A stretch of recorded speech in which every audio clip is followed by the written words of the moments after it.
Billy, how you doing? I'm still kicking, Joe. Yeah? Yeah, still kicking. 84? That's right. 84 years young? It's only a number. Oldest teenager in the world? You bet your life, and I'm going to stay that way, I'll tell you. All right.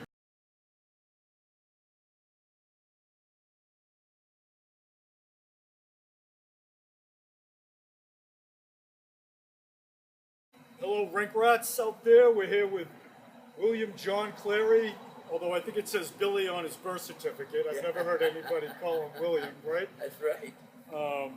And one of the, when you think of amateur hockey in the United States of America, and particularly in the greater Boston area, 1000% when you think of Harvard hockey, you think of this guy. He was number 4 10 years before the other number 4. Just so everybody is clear on that, okay? There was a number 4 before number 4, and his name is Billy Cleary, okay? I'm just going to go over some of the facts that I'm sure everybody knows first, and then we're going to have a filibuster. How's Go that? right Bill? ahead. Okay? Go right ahead. Filibuster Irish chat. Go ahead, Joe. Okay? 1955 All-American. Still has about 9 million records at Harvard. 4 goals in 1 period versus Northeastern. 6 goals in 1 game versus Providence. 42 goals in 1 season in 1956. And what do you think you played? 25 games? Yeah, that was 1955, actually. Was that 55? Yeah. Longest goal streak still stands, 15 games straight. 8 assists versus Dartmouth in 1 game. Think about this. 6 points in 1 period. And this is, for Harvard, as a player, amazing to me. 89 points in 1 season in 21 games. That's all we played then, Joe. I know. It's a different ball game now. Do you know what your points per game average was that year? I don't know the correct. I'll put it this I way. had a hard time in math, so.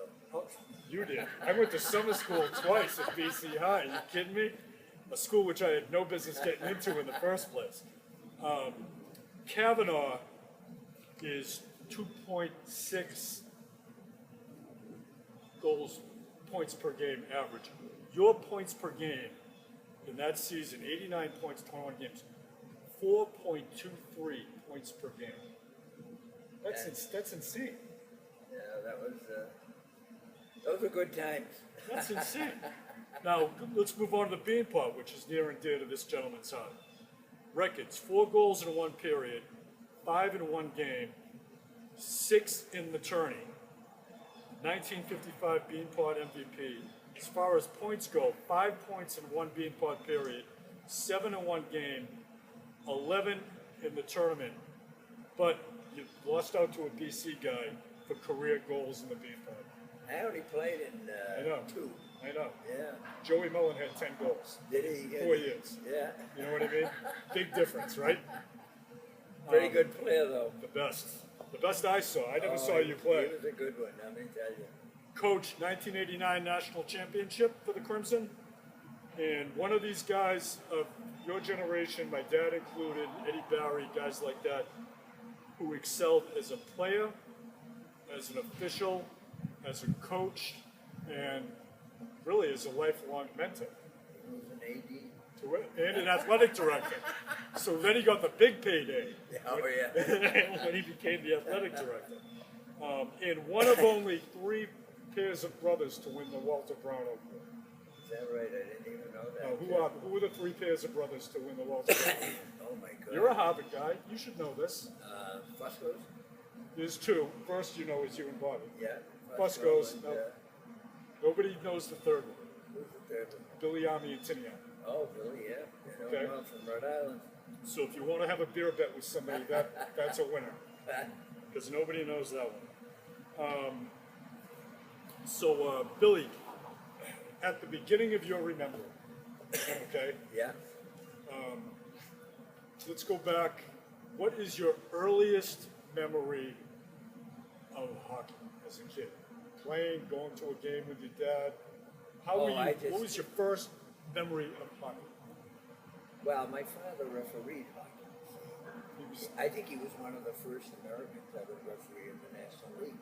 I think you're right. And he was a linesman there. And so, I get that, and my father refereed every college game Every game. and baseball. He did both of them. And so he did every game. And as kids, we used to go, and they played the old arena at that time. That's where every game is. Yeah, and so and then he just put us out in the ice and skated. We just skated on points. Don't forget there were the only indoor rinks at that time were the old skating club. The skating club was there now. Down in Austin. Yeah, and the arena and the garden. Basically, that was the three was it. rinks. And so then, Lynn Arena came. There were a lot of others that came in. But that was almost when I was in college. I think we played in Lynn Arena when I was at Belmont Hill. But I never played hockey. I never had a uniform on until I was a sophomore at Belmont Hill. Come on. Never had a hockey uniform on. Because, see, and this is what galls me about what goes on now is the specialization in kids.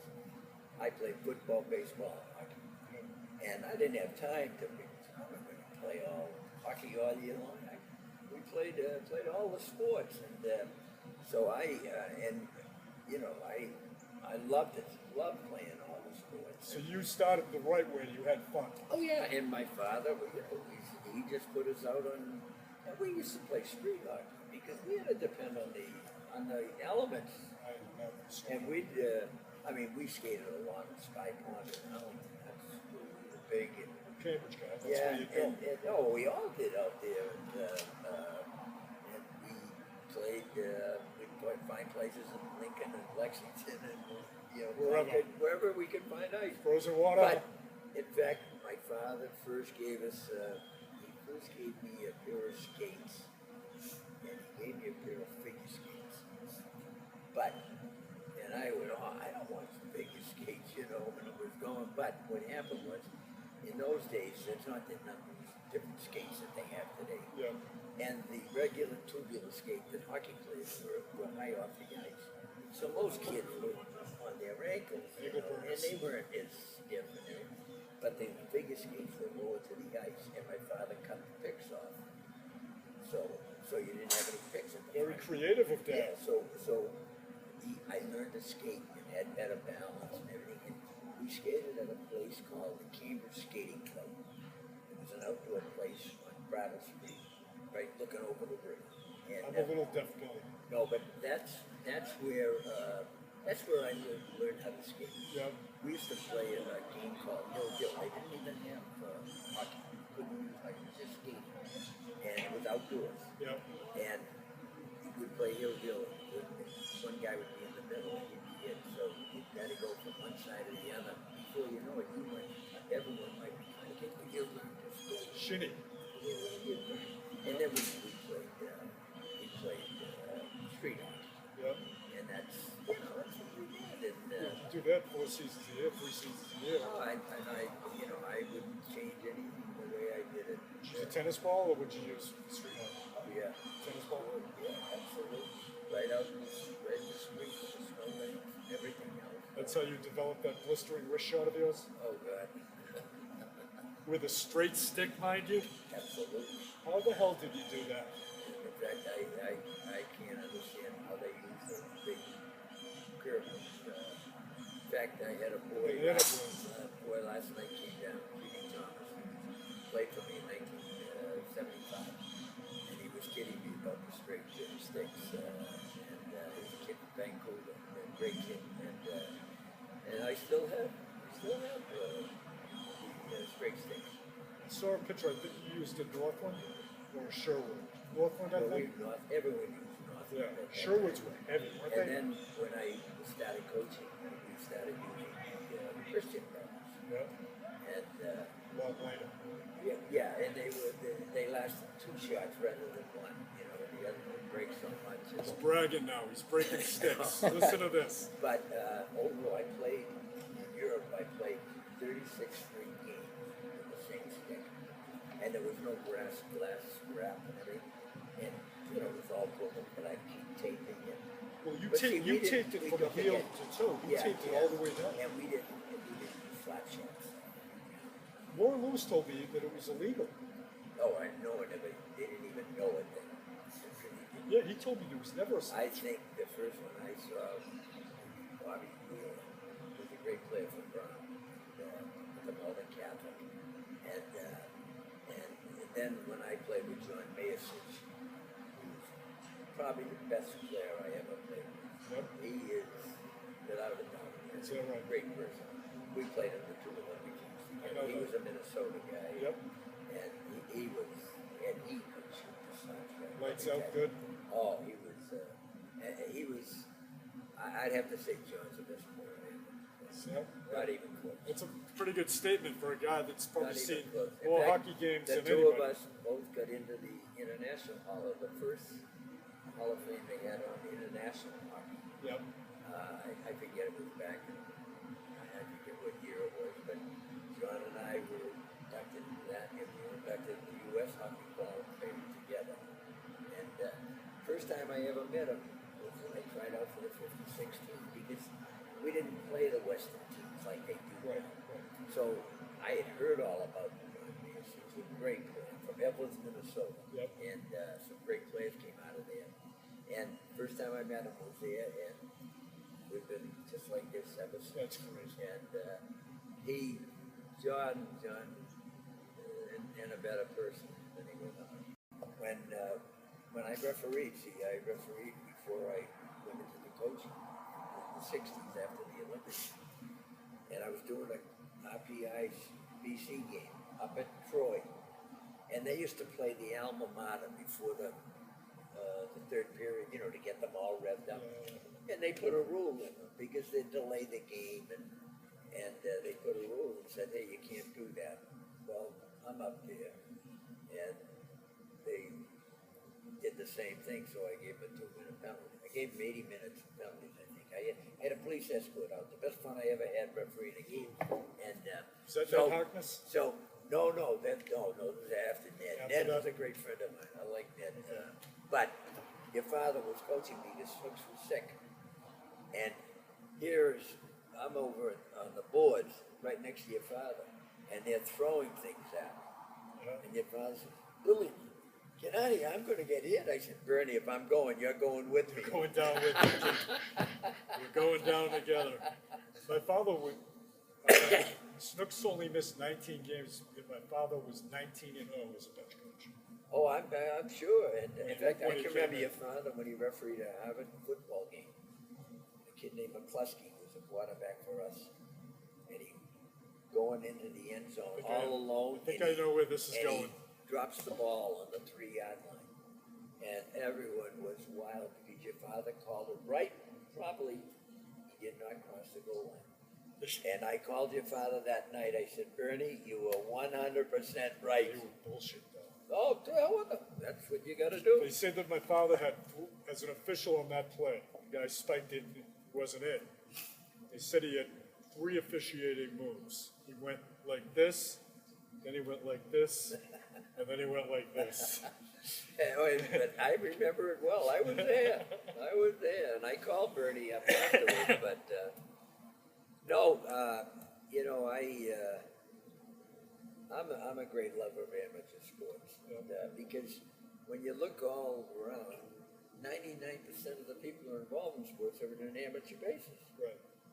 And I think people try to destroy it now with this big professional push in everything we do. Yeah. And how many kids make it? And Small I used to say to kids that played for me, hey, you can go play pro, but you make sure you come back here and you finish your college here and don't Graduate. And they did. Yeah. And now they're leaving as freshmen, and what's the purpose of going to school? Well, you know what? It's as a fan, it's more difficult to follow because you only get guys for a year or two. Yeah, and You know what I mean? But there's no allegiance to the school, and It's become a semi-pro league. it is. But see, the pros are dictating, and I'll tell you what, Joey, I had the best relationship with the pros of any college coach in the country. They didn't like me, and I didn't like them. Perfect. And we understood each It's other like a great well. marriage. So, and no, because I don't believe that you should be taking kids out of college. Right. I don't care what college it is. Because, historically, kids that leave early never come back and finish. Well, And, they're making big money. and well, now it's different with the big money, but I still think it's, the best thing I ever happened to me as a player was in 1950, might have been 3 or 4, the Bruins. I was on Montreal's list. They only had 3 on the negotiation list. And they had a guy named Cleary. My name wasn't Francois, Could have changed it. So they wanted me to sign, and I said, well, there were no agents or anything in those days. And they said, well, we don't give anyone any money. I said, hey, I'm not leaving Harvard. So then the Bruins got me. And they offered me some money, and for a number of reasons, I turned it down. Best thing I ever did, because if I had done that, I never would have played in 2 Olympic Games. Right. And knowing what I know now, I could play in 10 Stanley Cups. It wouldn't equal just marching in the Olympic parade. Let that be a lesson to everybody. I'm a 22-year-older from Boston, and I was lucky to get across the Charles River, never mind the ocean, the Atlantic. And here I am, and this is in 56, and I see the Koreans coming in. There was a Korean War at that time. And the Russians, they were the ogres. Oh my God. And here I am with USA written on me, I'm a young kid. I'm 22 years old, and I'll never forget it. And that's why even when I coach, if any kid ever left that line before the national anthem was played, I'd sit him down. No kneeling in your No, game, right? because you see what the other people thought of this country, I'm lucky that I did not sign. Best thing I ever did. I have absolutely no regrets. No regrets at all. Not one. Isn't that a good way to live life? Oh, not one. Huh? I'm as happy as can be. Lucky as a cut cat. And and it's not winning the gold medal. It's just that I got a chance to play to represent the country. And you made friends for your entire life. Oh yeah. That's what it's all about. Does it get any better? That's the great thing about sport. It's the friendships you make.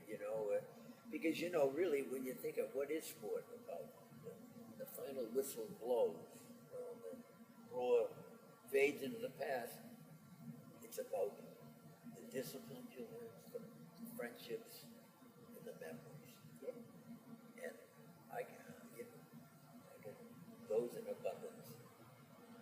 So This is a memory I'm going to cherish for the rest of my life. It's a big day for Berkey. What else? What else do you want to talk about? no, that says it all right there. That's it? That says it all, baby. All right, kid. You want to say goodbye to the Rink Rats? Go, absolutely. We're all rink rats, right? Go get them. All right, kid. Peace. Thank you, Joey.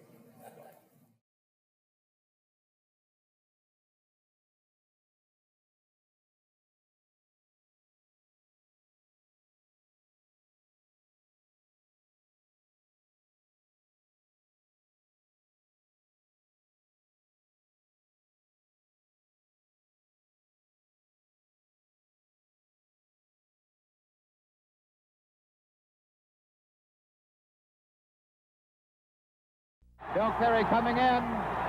Shoots! Goal!